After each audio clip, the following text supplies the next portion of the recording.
Uh, Hi.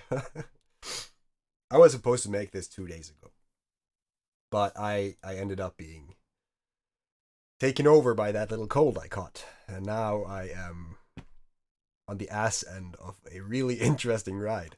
Holy crap! I was taken through the ropes. But you gotta be in a positive state. Well, like I had some time to reflect. I slept a lot. I had some amazing dreams. I actually yesterday I lost track of time. Actually, 2 days ago, so kind of I lost that right now too. I was going to sleep at 9 p.m. And as I laid my head down to sleep, I woke up again. Like for me, seconds later, and I was like, "Huh, my daughter just came into bed." She doesn't do that this early. And then it turns out it was like 5 hours later. And I had completely lost track of everything that happened between me going down to bed and then a complete loss of time, which really interests me because I entered a different brain state. Like, like that. It was amazing. So, but even though I've been sick, I was about to say sick as a dog. And then I was like, why do we call it that? Why do we say sick as a dog? Questions, man. The answers is in the questions. We're going to talk about that. That is huge. We're going to talk about the RAS, the Reticular Activating System, and how that go. I'm going to actually tell you what the RAS is because that probably was a little bit confusing when I just it's this. We're going to get into that. But today I said I was going to talk about habits, and habits is so huge. Habits changes a life, and it's kind of obvious. It's kind of logical because if you continue to do what you've already always done, you'll continue to receive what you've always received. And unless you do a massive change and do something differently, then you're not going to get any different outcome. But just changing habit, man, is not fun, right? And it's like that by design. Your brain does not like that at all.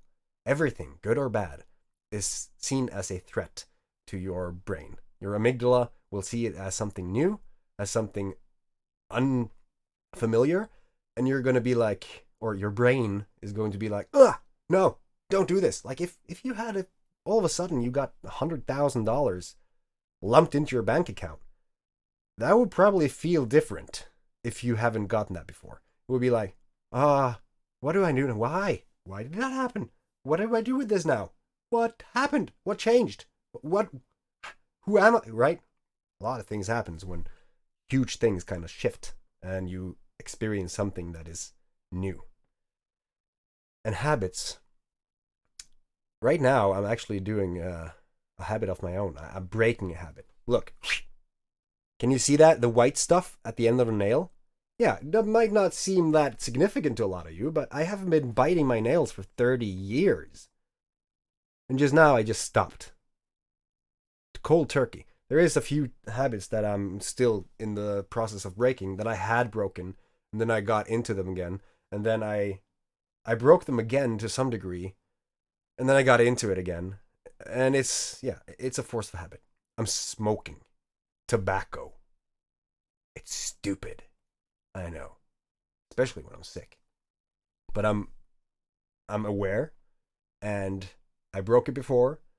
Now it's just me making excuses to myself that this is something that I enjoy doing while drinking my coffee. Stupid, I know. But I'm having a pretty good handle on that because now I can see where I am at. I can see what I need to do to break it. I can see a lot of things that I didn't do a long time ago. Because when you're in a habit, I read the book Atomic Habits by James Clear. Highly recommended. If you want to see the books I've read, by the way, you can go into the fmlproject.com/books. It's not updated quite yet. There's a lot of books in there that I haven't, or there's a lot of books that I haven't uploaded, but the Atomic Habits is there. And in there, he kind of describes these rules, the laws of behavior change, which is if you are going to break a habit, you do not want that thing that is triggering that habit to be in your immediate space, basically. If I was to try to quit smoking and I go from my bathroom and out to my office, and on my way out there, I can see this tobacco packet just lying there on the bench. I'm like, Why not? Right? It just triggered in my brain, and I see that. Now, if that wasn't there, I could have just continued on and gone on my merry way until I see another trigger that will continue the habitual thought, that habitual thought. And yeah, there's a lot of tricks. Just just giving myself some benefits, rewards from not indulging in the habit, or setting up a contract, accountability contract with someone that if I go into a habit I want to break, I am going to pay. Literally. And then lots of stuff. I should have yeah, I should have gotten ready for this video, shouldn't I? I should have made some notes. But there's a lot of things that you can do to change your habit. And the first thing is just being aware of it. If you have a habit that is not good, like biting your nails. By the way, yeah, this is blue because I have a daughter and she has blue nails now and she wanted me to have one. Figure I should point that out. It's been blue for quite some time now. So being aware of your habits, it's huge. Being aware of anything is huge. When you're aware of your thoughts and emotions, how you react to certain situations, what you can do in order to not react like that into certain situations, what you can do to react a little bit just so that your brain is happy with it, and then you can go back to being your normal base rate. It's huge. And it all goes back to awareness.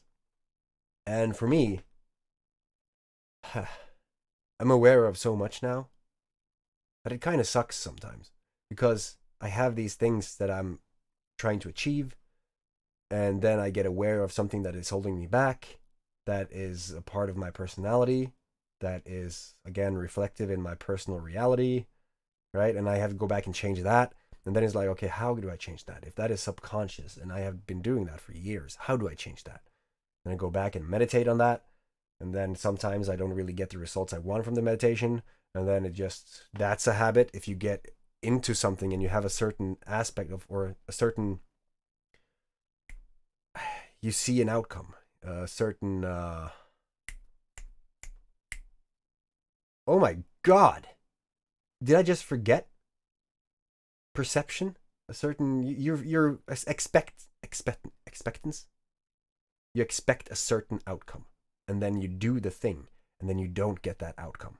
That sucks. That lets you down.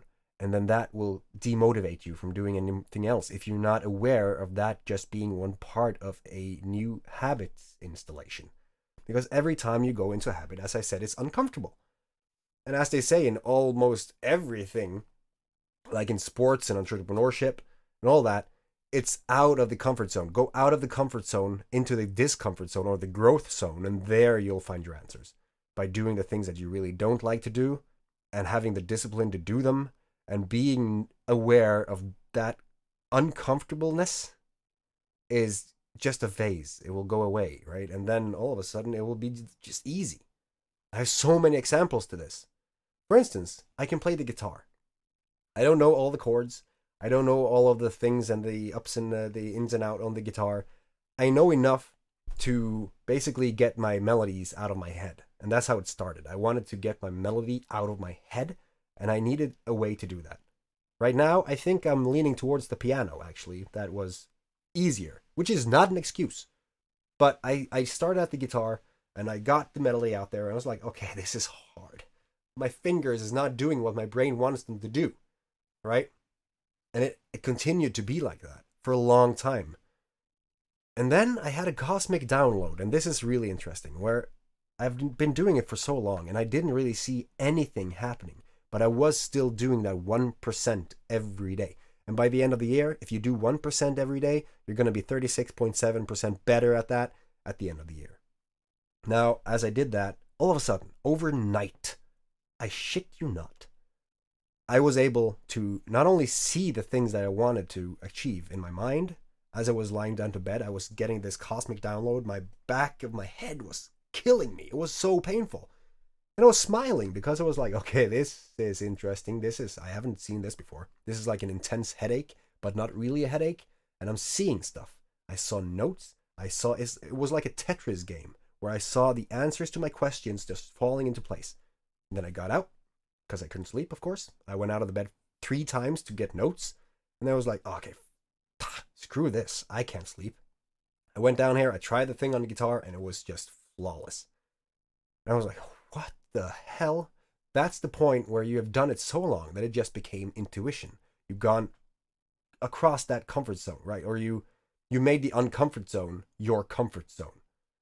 And that is where a lot of people fail, I find, because I've been talking to a lot of people about this, and they give up because it's hard. But then if you continue and you do that little thing, then the neurons in your brain will form around that little area of your brain, enforcing that behavior. And then all of a sudden, the things that you had that is limiting to that behavior fades away, because neurons that don't fire together do not wire together. Neurons that does fire together wire together. So you have this new personality, this new mind that you operate from. And by doing that, everything just becomes second nature. I think I've explained this before, that you have 4 levels of learning. Whereas like first, it's unconscious incompetence, where you don't know that you don't know. You don't know that you have a problem, and you don't know that you're going to fix that problem.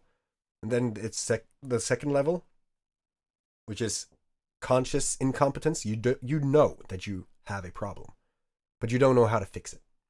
But you have started to learn something about it to fix it, which it means that you are just going to evolve. And then you come to stage 3, which is competence, conscious competence. Then you know, but you still use your brain to learn. You still use your brain while you're doing it. And then you keep on doing it even more, and your neurons just form even more. And then all of a sudden you have unconscious competence, where you don't think about it anymore. You're just doing it. Like driving a car, if you're old enough to do that. Like getting dressed, like brushing your teeth. Like when you're soaping yourself in the shower, you're probably doing the same thing. Shaving, you're probably doing the same routine. You're starting on one place and you're just going through the same motions. I have a cough that wants to get out. And that's the thing. It goes in these stages. And when you're aware of those stages, then you get this feeling of mastery when you actually achieve next level. And you see when you achieve it, and you get motivation to continue to grow. And then all of a sudden you are in a new mindset, a new reality, personal reality, and everything changes. But that's it. How do you get a new habit or stop an old one if you don't know that? I would say just meditate.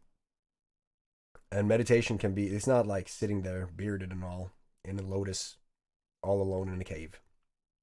This is meditation. Just sitting like this. Right? Just closing your eyes, being alone with your thoughts, and then just see what happens. And there's all of these techniques within meditation. But when you do that over a period of time, building the habit, all of a sudden you're going to have more control over what you're doing. And then all of a sudden you have more control over what you want to achieve. And then you can ask your question, how do I achieve this? And then your brain is going to start thinking about that. And you're going to pick up on information that will aid you in that. And this is what I started with. That is called the Reticular Activating System. If you just know about the Reticular Activating System, you are golden. All right? So that was 13 minutes that led us to one thing that can change your entire life. Right now, I'm learning how to read again. I have increased from 150 to 200 words per minute to around 840 words per minute as my base rate. That means that I'm reading like this. It's insane, and it's sticking in my brain. And if you want to learn something, if you want to fix something, then let's say that you are studying. Go to the end of the chapter that you are studying, see what they're asking for, see what the question is that they want you to answer before you read the thing. And then when you read that afterwards, your RAS, your Reticular Activating System, will start looking for the answers for that question. Make sense? It's like when you say that, I haven't seen that many blue Hondas lately, then you have introduced that question to your brain, and your Reticular Activating System will start looking for blue Hondas. And all of a sudden you see those everywhere, because now your Reticular Activating System is just discounting all the information that is not relevant for you to fix that problem. Right? It is so fucking powerful, because if you have a specific question about something that you want to change in life, something that you want to learn, something that you want to change into or change from, whatever it is, then just knowing about what that could do for you is insane. It's insane. Like when you are in meditation, this might seem a little far fetched to some of you, but I asked, why do I love life so much? And then after the meditation, I started to pick up on like, oh, I have a family that loves me. I'm free. I breathe. I have clothes on my back. I have a roof over my head. I drink clean water. I'm in nature. I I live in a state of gratitude and abundance. See, I got all of these new things that I was starting to notice because my RAS was picking up on new information that they wanted to solve for me. So know about that. Reticular Activating System. It's huge. And I could go very deep into that, but I'm not going to do that on this video because this is just about habits. But know that going into it, being aware, going over that comfort zone, the uncomfortable zone, making that the new comfort zone by just sticking to it and doing 1% every day is all that you need. Building the discipline. There's a lot of ways you could actually build the discipline too. I have one thing that I actually always mention to my new clients is that if they want to build confidence or build discipline or build whatever it is to get a better self-image sometimes, to feel free, whatever it is, it's so easy. But it's weird. I made a 100-day challenge where I just filmed myself. I taped a little 5 to 20-minute video every day, just voicing my thoughts, just saying what I thought about. Every day, no exceptions. I just blocked out a little time every day to film something and then posted it on YouTube. By doing that, I removed all the things that people could hurt me with. Everything. They couldn't do shit because I've already said that to the world, right? I had exposed my vulnerabilities. And that was liberating as shit. After the 100 days, I had gone through losing my family to deportation and showing the world as I was crying like a baby, right? Really, my life went to shit during those 100 days, but it also changed my entire life because I gained the discipline by just uploading every day. I gained a new perspective. I gained more accountability, knowing that I couldn't wait for others to fix my problems. I had to get up and do it myself, which led me to trying to learn. And then as I learned how to learn, I learned how to read differently. I learned how to take in new information. I learned how to help other people, to gain from other perspectives, to spirituality, man, other realities. I could go on for ages, but I won't. I have actually started something else exactly for that. This is a plug. Yesterday, I figured out I should do something about this. I need an outlet. I need somewhere to voice my opinion, like this. And I made a podcast. It's called The Shift. And The Shift is basically just going to delve into that, demystifying the mystical, going into human potential, how we are basically sources of infinite possibilities and potential that we can use to change our lives and live completely free and do whatever the fuck we want.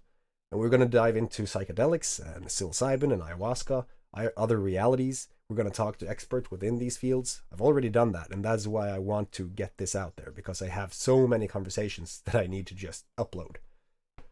So yeah, The Shift. There's no episodes up there right now as I'm recording this, but I will leave a link in the description below so that you can see if you want to listen to that. I think it's going to be interesting for a lot of people because I need somewhere to voice my thoughts. Some of these thoughts are used within my business where I help people overcome their limiting beliefs. I help them design their dream reality. I help them to teach them the tools that they can use in order to generate an income for themselves. Like complete freedom. So not only in the mind, but also action steps that you can take in order to create your income online. Marketing, copywriting, fucking all of it. And I want to just update it as I learn, because I will always be on this path of learning. As I'm learning it, I feel bad for those around me because I always unload on them. And when I have been doing this for like 2 years, I tend to use words that is not layman term. And when I do that, using those scientific big words for people that don't really have an interest in those, they get overwhelmed and I feel bad for them. So I want to make a podcast that can get that out there. And I know that there's going to be people out there in that right now that is going to find value in it. And I hope that you do. I'm also going to add a little link that I'm going to find very interesting, because it's a link that you can leave a voice message to the podcast so that I can listen to you and I can answer your questions on the podcast. Who knows? If it's a really good question, I'd just rather have you on and let's talk about that and just have a good conversation. But yeah, that's it for today. I hope you have a fantastic day. I'm going to go and blow my nose and do some more work. And then I hope that you just enjoy the shit out of whatever is left of your day. I don't know where you are. So it's a hard question. Stay true. Take care of your fucking family. And I'll see you next time. Bye. Didn't work. I have to click that again. Bye.